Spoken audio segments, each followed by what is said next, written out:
Chapter 7. Uninvited Brothers. Omri was not supposed to ride his bicycle in the road, but then he wasn't supposed to ride it on the pavement either, not fast at any rate, so he compromised. He rode it slowly on the pavement as far as the corner, then bumped down off the curb and went like the wind. The hardware shop was still open. He bought the seed tray and the seeds and was just paying for them when he noticed something. On the seed packet, under the word marrow, was written another word in brackets, squash. So one of the three sisters was Marrow. On impulse, he asked the shopkeeper, "Do you know what maize is?" "Maize, son? That's sweet corn, isn't it? Have you some seeds of that?" Outside, standing by Omri's bike, was Patrick. "Hi." "Hi, I saw you going in. What did you get?" Omri showed him. "More presents for the Indian?" Patrick asked sarcastically. "Well, sort of. If what? If I can keep him long enough, till they grow." Patrick stared at him, and Omri stared back. "I've been to Yap's," said Patrick. "I bought you something." "Yeah? What?" asked Omri, hopefully. Slowly, Patrick took his hand out of his pocket, held it in front of him, and opened the fingers. In his palm lay a cowboy on a horse, with a pistol in one hand pointing upward, or what would have been upward if it hadn't been lying on its side. Omri looked at it silently. Then he shook his head. "I'm sorry, I don't want it." "Why not? Now you can play a proper game with the Indian. They'd fight. Isn't that the whole idea? They might hurt each other." There was a pause, and then Patrick leaned forward and asked, very slowly and loudly, "How can they hurt each other? They are made of plastic." "Listen," said Omri, and then stopped, and then started again. "The Indian isn't plastic. He's real." Patrick heaved a deep, deep sigh and put the cowboy back in his pocket. He'd been friends with Omri for years, ever since they'd started school. They knew each other very well. Just as Patrick knew when Omri was lying, he also knew when he wasn't. The only trouble was that this was a non-lie he couldn't believe.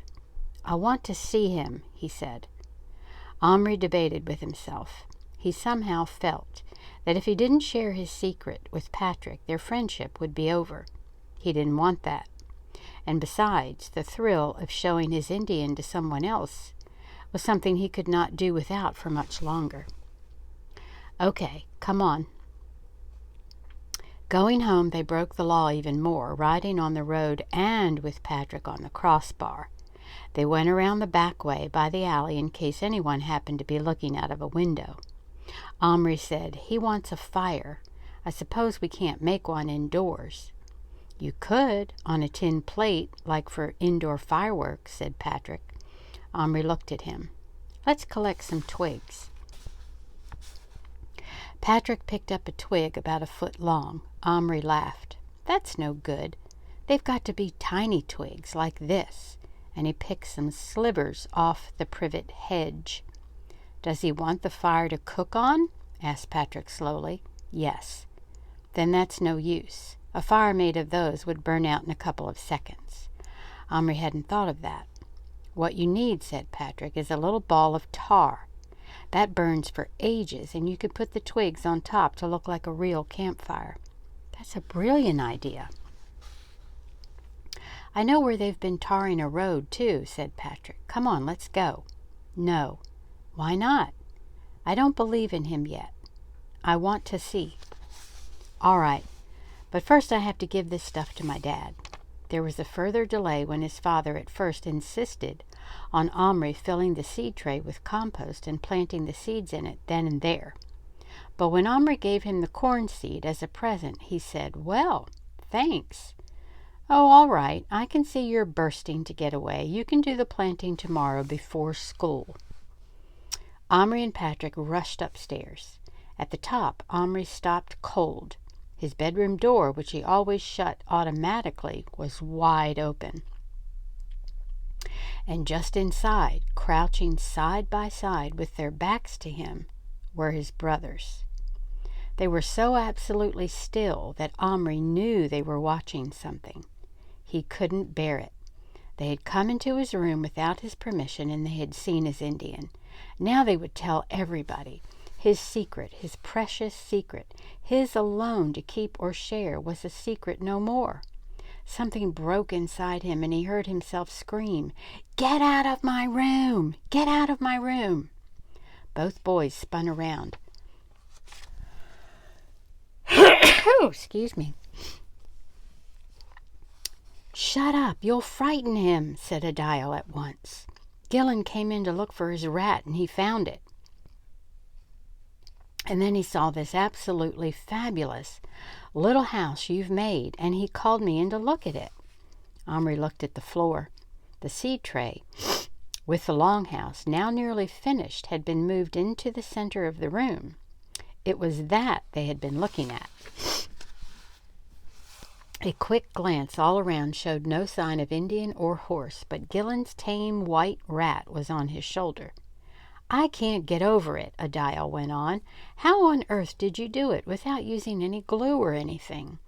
It's all done with tiny little threads and pegs. And look, Gillen, it's all made of real twigs and bark. It's absolutely terrific," he said with such awestruck admiration in his voice that Omri felt ashamed. "I didn't," he began, but Patrick, who had been gaping at the longhouse in amazement, gave him a heavy nudge that nearly knocked him over. "Yes," said Omri. "Well, would you mind leaving now and take the rat? You're not to let him in here. This is my room, you know." "And this is my magnifying glass, you know," echoed Gillen, but he was obviously too overcome with admiration to be angry with Omri for pinching it. He was using it now to examine the fine details of the building. "I knew you were good at making things," he said, "but this is uncanny. You must have fingers like a fairy to tie those witchy little knots. What's that?" he asked suddenly. They'd all heard it, a high, faint whinny coming from under the bed. Omri was galvanized into action. At all costs, he must prevent their finding out now. He flung himself on his knees and pretended to grope under the bed. "It's nothing, only that little clockwork dolphin I got in my Christmas stocking," he burbled. "I must have wound it up, and it suddenly started clicking. You know how they do. It's quite creepy sometimes when they suddenly start clicking." By this time he'd leaped up again and was almost pushing the two older boys out of the room. "Why are you in such a hurry to get rid of us?" asked Gillen suspiciously. "Just go. You know you have to get out of my room when I ask you." He could hear the little horse whinnying again, and it didn't sound a bit like the dolphin. "That sounds just like a pony," said Adile. "Oh, Beard, it's a pony." "Oh, Beard." Anyway, maybe that's a English phrase or something. "Oh, Beard, it's a pony, a tiny witchy pony under my bed." Oh, Beard, that was there. Okay, never mind. I think we read that earlier about what beard means to them, said Omri mockingly. At last they went, not without glancing back suspiciously several times, and Omri slammed the door, bolted it, and leaned against it with closed eyes. "Is it a pony?" whispered Patrick, agog. Omri nodded. Then he opened his eyes, lay down again, and peered under the bed. "Give me that flashlight from the chest of drawers." Patrick gave it to him and lay beside him. They peered together as the beam probed the darkness. "Crumbs," breathed Patrick reverently. "It's true." The horse was standing, seemingly alone, whinnying. When the light hit him, he stopped and turned his head. Omri could see a pair of leggings behind him. "It's all right, little bear, it's me," said Omri. Slowly, a crest of feathers, then a pair of eyes appeared over the top of the horse's back. "Who others?" he asked. "My brothers. It's okay. They didn't see you. Little bear here coming. Take a horse, run, hide." Or take horse, run, hide. "Good. Come on out and meet my friend Patrick." Little Bear jumped astride the horse and rode proudly out, wearing his new cloak and headdress. He gazed up imperiously at Patrick, who gazed back in wonder. Then he nodded to Patrick, who tried several times to say something, but his voice just came out as a squeak. "Omri's friend, Little Bear's friend," said Little Bear, magnanimously. Patrick swallowed. His eyes seemed in danger of popping right out of his head. Little Bear waited politely, but when Patrick didn't speak, he rode over to the seed tray. The brothers had brought it out from behind the crate. They'd been careful, but the ramp had got moved. Omri hurried to put it back, and Little Bear rode the horse up it, dismounted, and tied it by its halter to the post he had driven into the compost. Then he went calmly on with his work on his longhouse. Patrick licked his lips, swallowed twice more, and croaked out, "He's real. He's a real live Indian." "I told you." "How did it happen?" "Don't ask me. Something to do with this cupboard. Or maybe it's the key. It's very old. You lock plastic people inside and they come alive." Patrick goggled at him. "You mean it's not only him? You can do it with any toy?" "Only plastic ones." An incredulous grin spread over Patrick's face. "Then what are we waiting for? Let's bring loads of things to life, whole armies." And he sprang toward the biscuit tins. Omni grabbed him. "No, wait. It's not so simple." Patrick, his hands already full of soldiers, was making for the cupboard. "Why not?" "Because don't you see, they'd be real." "Real? What do you mean?" "Little Bear isn't a toy. He's a real man. He really lived. Maybe he's still. I don't know. He's in the middle of his life, somewhere in America in 17-something or other. He's from the past." Omri struggled to explain as Patrick looked blank. "I don't get it." "Listen, Little Bear has told me about his life. He's fought in wars and scalped people and grown stuff to eat, like marrows and stuff, and had a wife. She died. He doesn't know how he got here, but he thinks it's magic, and he accepts magic. He believes in it. He thinks I'm some kind of spirit or something."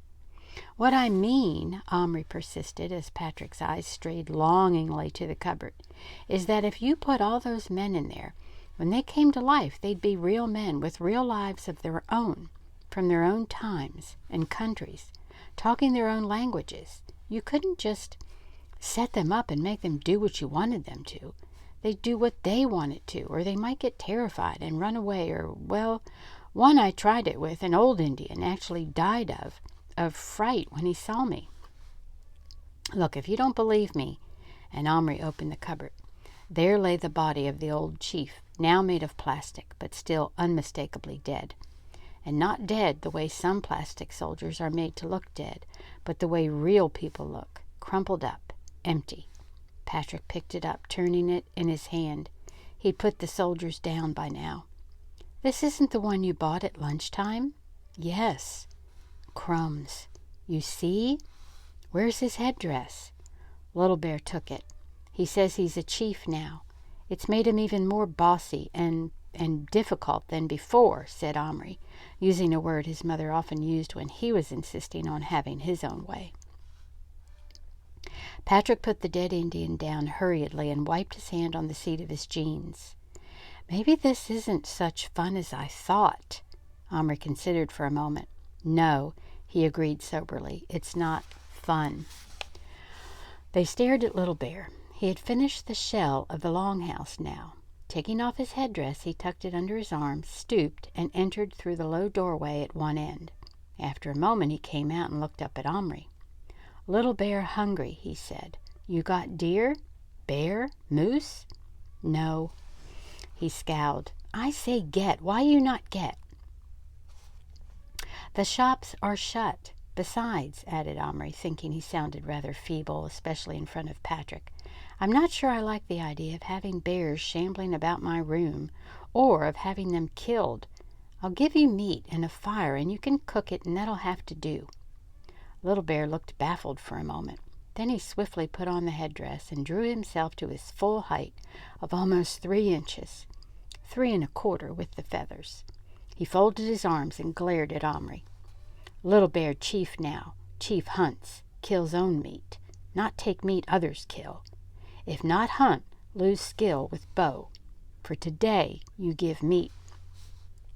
Tomorrow, go shop, get bear. Plastic. Make real. I hunt, not here. He added, looking up scornfully at the distant ceiling. Out, under sky. Now fire. Patrick, who had been crouching, stood up. He too seemed to be under Little Bear's spell. I'll run and get the tar, he said. No, wait a minute, said Omri. I've got another idea. He ran downstairs. Fortunately, the living room was empty. In the coal scuttle beside the open fireplace was a packet of firelighters. He broke a fairly large bit off one and wrapped it in a scrap of newspaper. Then he went to the kitchen. His mother was standing at the sink peeling apples. Omri hesitated, then went to the refrigerator. Don't eat now, Omri. It's nearly supper time. Just a tiny bit, he said. There was a lovely chunk of raw meat on a plate. Omri sniffed his fingers, wiped them hard on his sweater to get the stink of the firelighter off them, then took a big carving knife from the drawer and with an anxious glance at his mother's back, began sawing a corner off the meat. Luckily, it was steak and cut easily. Even so, he nearly had the whole plate off the shelf and onto the floor before he'd got his corner off. His mother swung around just as he closed the refrigerator door. A tiny bit of what? She asked. She often reacted late to things he said. Nothing, he said, hiding the raw bit of meat in his hand. Mum, could I borrow a tin plate? I haven't got such a thing. Yes, you have, the one you bought Adile to go camping. That's in Adile's room somewhere. I haven't got it. A tiny bit of what? But Omri was already on his way upstairs. Adile was in his room. He would be, doing his homework. What do you want? He asked the second Omri crept in. That plate, you know, your camping one?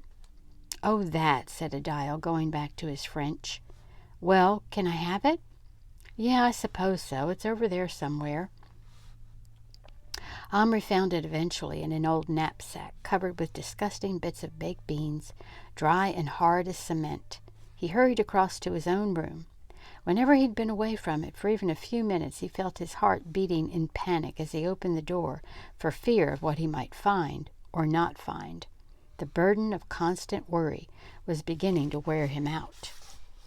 But all was as he had left it this time. Patrick was crouching near the seed tray. Little Bear was directing him to take the tops off several of the jars of poster paint, while he himself fashioned something almost too small to see. It's a paintbrush, whispered Patrick. He cut a bit off his own hair, and he's tying it to a tiny scrap of wood he found, about the size of a big splinter. Pour a bit of paint into the lid so he can reach to dip, said Omri. Meanwhile, he was scraping the dry beans off the plate with his nails. He took the fragment of firelighter and the twigs out of his pocket and arranged them in the center of the plate. He washed the bit of meat in his bedside water glass. He'd had a wonderful idea for a spit to cook on. From a flat box in which his first erector set had once been neatly laid out, but which was now in chaos, he took a rod, ready bent into a handle shape, and pushed this through the meat. Then, from small bits of the set, he quickly made a sort of stand for it to rest on, with legs each side of the fire so that the meat hung over the middle of it. Let's light it now, said Patrick, who was getting very excited again. Little Bear, come and see your fire, said Omri. Little Bear looked up from his paint and then ran down the ramp, across the carpet, and vaulted onto the edge of the plate. Omri struck a match and lit the firelighter, which flared up at once with a bluish flame, engulfing the twigs and the meat at once. The twigs gave off a gratifying crackle while they lasted, but the firelighter gave off a very ungratifying stench, which made Little Bear wrinkle up his nose. Stink, he cried. Spoil meat. No, it won't, Omri said. Turn the handle of the spit, Little Bear. Ev- Evidently he wasn't much used to spits, but he soon got the hang of it. The chunk of steak turned and turned in the flame, and soon lost its raw red look and began to go gray and then brown. The good juicy smell of roasting beef began to compete with the spirituous reek of the firelighter. Said Little Bear appreciatively, turning till the sweat ran off his face. Meat. He had thrown off his chief's cloak, and his chest shone red. Patrick couldn't take his eyes off him. "Please, Omri," he whispered, "couldn't I have one? Couldn't I choose just one, a soldier, or anything I liked, and make him come to life in your cupboard?" Until next time.